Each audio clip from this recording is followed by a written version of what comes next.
Assalamualaikum warahmatullahi wabarakatuh. Baiklah teman-teman, saya akan melanjutkan kisah perjalanan hidup saya ketika masih di perantauan. Tapi sebelumnya saya mohon dukungannya untuk subscribe, like, dan jangan lupa nyalakan notifikasi loncengnya agar saya tetap terus berkarya mengembangkan konten-konten YouTube saya yang mungkin bisa bermanfaat buat kita semua, menjadikan motivasi bahwa kita putus sekolah tidak akan terpuruk dan mampu berusaha tanpa bantuan orang lain atau mengharapkan bantuan orang lain. Waktu itu sebagai kuli atau buruh bangunan, saya mulai berpikir kalau saya sekedar selalu ikut orang, maka di situ saya tidak akan berkembang. Dari situ muncul ide gagasan saya untuk berani memborong atau mengerjakan proyek sendiri. Dari hasil kerja saya di bangunan, saya mampu menyicil, mulai menabung, dan pola pikir saya mulai berubah. Saya punya angan-angan dan cita-cita ingin membuat mebel berdasarkan pengalaman-pengalaman yang saya amati sejak kecil dari orang tua saya, karena orang tua saya sendiri ada pengrajin mebel. Setelah sekian lama saya menabung, saya mulai menyicil membeli mesin. Sebagian mesin saya beli bekas dan yang baru. Kemudian kekurangan mesin itu karena tidak mampu, saya rakit sendiri, saya bikin sendiri hingga bisa digunakan.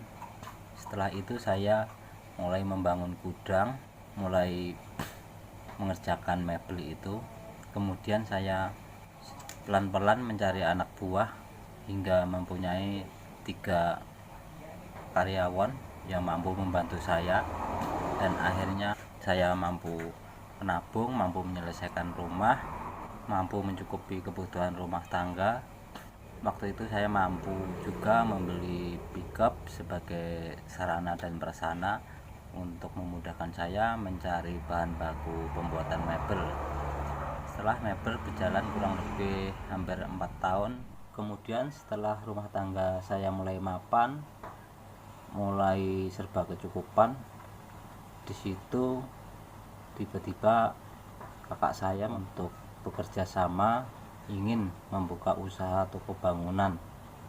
Tapi di situ tidak semata-mata saya terima, karena apabila saya terima maka di situ saya harus merintis usaha lagi, dan otomatis mebel yang saya rintis selama ini akan terbengkalai.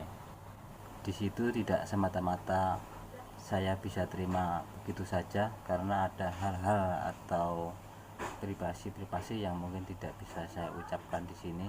Setelah itu beberapa hari kemudian mendatangi lagi, dan dengan terpaksa saya terima dan saya tutup mebel. Alhasil saya harus merintis usaha lagi di toko bangunan.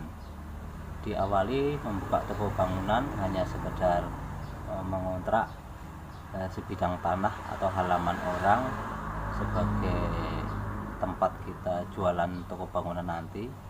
Maka di situ saya bangun gudang kecil-kecilan dari bahan bekas gudang mebel saya bongkar, saya buat gudang untuk jualan di toko bangunan yang baru. Setelah gudang selesai, maka disitulah kerja keras saya di toko mulai dijalankan. Semua yang serba dikerjakan sendiri, tanpa ada karyawan, tanpa ada bantuan dari orang lain, semua saya kerjakan sendiri. Mulailah toko itu berjalan dan mulai banyak pengunjung, mulai banyak pelanggan. Maka dari hasil kerja keras selama 1 tahun, saya berpikir untuk membeli ruko, dan hasilnya alhamdulillah bisa membeli ruko walaupun hanya sebatas 2 pintu 1 lantai. Kemudian toko berjalan begitu pesatnya karena waktu itu tidak ada pesaing, kanan kiri hanya kita sendiri, maka toko sangat pesat perkembangannya.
karena toko sudah berjalan dengan lancar, maka berikutnya saya akan menyalurkan hobi saya kembali sebagai seorang tukang mebel.